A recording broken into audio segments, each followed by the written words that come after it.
각 분야의 최고의 전문가들에 의해서 국가 최고의 역량이 동원되어야만 범죄 예방도 되고 최대한 예방을 했지만 그래도 발생하는 범죄는 최고의 효율성을 가지고 인권 보호를 하면서 수사하고 이렇게 돼야 되잖아요. 네. 그런데 지금 가장 큰 문제가 아마 국민 여러분이 다 공감하시고 계실 게 모든 영역을 거의 그동안 검찰이 지배해왔다. 법무부의 문민화라는 표현이 왜 나왔느냐. 범죄예방국장 과거 검사였습니다. 그렇죠? 교정국장 검사였습니다. 그리고 뭐 보호국장 검사였습니다. 인권국장 검사였습니다. 이런 식으로 되다 보니까 물론 검사분들이 대한민국 최고 엘리트인 것은 맞지만 그렇다고 해서 모든 분야의 전문가는 아니지 않습니까? 그래서 그런 각 분야의 전문성을 확보한 분들을 이제 한 분 한 분 각 분야에 배치하는 것, 이것을 문민화로 이해해도 되겠습니까? 맞습니다. 네. 네, 그렇게 본다면 오늘 오전에 잠깐 말씀이 좀 나왔는데 기존의 어떤 그 틀을 깨는 데 대한 저항도 상당히 많은 것 같습니다. 특히 일부 자유한국당 의원님들께서는 뭐 민변이라는 것으로 카테고리를 지어서 사람을 규정하는 듯한 말씀을 자꾸 하고 계시는데 민변이라는 단체에 소속된 변호사들은 전부 대한변협 소속 회원들 아니십니까? 네, 그렇습니다. 네, 결국 그렇다면 대한변협 소속 회원 중에는 민변 소속도 있고 뭐 다른 또 이미 단체도 있고 여러 가지가 있겠죠. 그 중에 특히 민변이 가지고 있는 그 특징은 제가 이해하기로는 조금 더 소수자 중심, 인권보호 중심, 그리고 사회의 어떤 뭐 이름도 그렇지만 민주사회를 위한 변호사 모임이잖아요. 민주화라는 부분에 좀 더 역량과 그 공헌을 집중한 분들, 공익적인 부분에 자신들의 변호 역량을 집중한 분들, 이렇게 이해해도 되겠습니까? 네, 그렇습니다. 그러면 지금 오늘 법무부 간부 명단 중에 보면 제가 보는 그 이 명단이 맞다면 민변 사무차장을 하신 황희석 인권국장 이외에는 그 민변이라는 것이 어떤 경력으로 표기된 분은 없는데요. 맞습니까? 네, 지금 네. 그 민변 출신으로 이제 너무 많이 임명했다고 하는데 인권국장하고 제가 알기로는 출입국 외국인 본부장, 출입국 외국인 정책본부장 차기욱은 본부장님. 네, 네, 네. 네, 이분은 법무부의 국정난민과장을 법무부에 네 그렇습니다. 네, 난민과장을 네. 했기 때문에 이분의 최고 전문가 아닙니까? 그렇습니다. 네. 다만 이제 그 우려는 분명히 우리가 공감할 것 같아요. 그러니까 한 분 한 분이 이분의 전문성이 있어서 채용을 했는데 또는 뭐 임용이 되셨는데 알고 봤더니 뭐 민변이더라 또는 서울변협이더라 뭐 이렇다라면 그건 누가 문제 삼는다고 해서 위축될 필요도 없고 설명만 하면 될 것 같아요. 그렇죠? 하지만 만약에 그게 아니라 거꾸로 민변 출신들이 그동안 뭐 친정권적이거나 우리랑 친하니까 좀 가급적이면 이번에 기회를 많이 주고 그리고 그 중에서 이분의 전문가를 찾자 이런 방식이면 그건 문제겠죠. 어떻게 그렇습니다. 이해해야 되겠습니까? 지금 현재 네.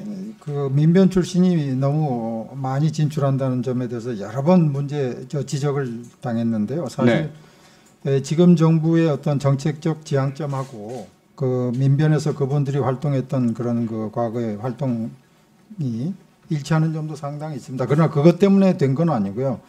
그 아까 출입국 외국인 정책본부장도 그렇고 인권국장도 그렇고 그 방면에 있어서 활동한 것이 전문가로서의 어떤 능력이 인정됐기 때문에 그렇게 된 거지. 네. 단순히 민변 출신이라고 해서 임명해놓고 과거보다도 더 나쁜 정책, 더 그 저하된 능력을 보인다면 그것은 달검찰의 목표도 아니고요. 그렇죠. 실패한 겁니다. 네, 그 부분은 오해를 좀 빨리 해소시켜 주셨으면 좋겠고요. 네네. 앞으로 추후에 인사에 있어서도 그러한 어떤 뭐 변호사협회 소속이다라는 걸 전혀 고려해서는 안 될 것으로 생각됩니다. 네. 그 부분은 철저히 인정해 주시길 바랍니다. 그동안 이제 우리 대한민국 사회가 각 분야별로 너무 최고에만 집중됐습니다. 경제는 재벌, 문화 스포츠는 스타, 그리고 공직, 뭐 경제사회 부분의 자리도 거의 뭐 스카이 출신 뭐 이렇게 그 나머지 사람들은 마치 아무 능력도 없는 것인 것처럼 그것이 우리 형사사법제도 전반에는 검사 아니면 일을 못하는 것인 것 같은 착각 속에 우리가 빠져 살았거든요. 정말 죄송한 말씀이지만 지금 이곳 법제사법위원회도 이번에 비법조, 비검찰 출신들이 좀 들어오셨지 거의 대부분 검사 출신 아니면 못하는 것인 것 같은 이런 착각 속에 빠져 있었거든요. 이 부분은 장관님께서 조금 뭐 외부의 저항이나 또는 반대가 있다 하더라도 적재적소에 제대로 된 역할, 전문성 가진 분들이 일할 수 있도록 그렇게 돼야 많은 청년들도 사법고시 또는 로스쿨 아니라도 내가 이 분야에서 전문성을 가지면 우리 저 보호국장님처럼 평생 청소년이라든지 범죄 예방 보호관찰 업무에 전문성을 가지고 계시면 결국 그 이 분야의 총책을 맡을 수 있겠다 이런 꿈도 심어주셔야 되는 거 아닙니까? 맞습니다. 그래서 이번 사실 검찰 인사에 있어서도 여성과 지금 말씀하신 소위 비스카이 대학 출신자들을 발탁을 해서 요직에 많이 발령을 냈고요. 그것은 뭐 앞으로 법무부 인사에 있어서 검찰뿐만 아니라 다른 직책에서도 꾸준히 추진하려고 하고 있습니다. 네, 마지막으로 그러한 전반적인 대한민국의 형사사법 제도를 민주화, 투명화, 공개화하는 그런 방향 중에 핵심은 결국 검찰개혁이지 않습니까?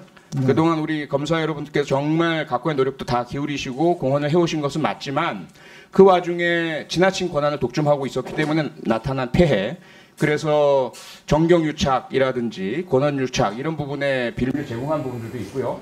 그럼 검경 문제, 수사권 조정을 포함해서 검찰개혁에 대한 비전, 지금까지 진행된 것, 앞으로 꼭 해야 될 것 간단하게 좀 설명 부탁드리겠습니다.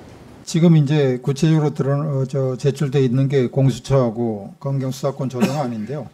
이것을 이제 법무부에서 조문화 작업을 해가지고 일단은 국회에 다시 제출하려고 하고 있고요.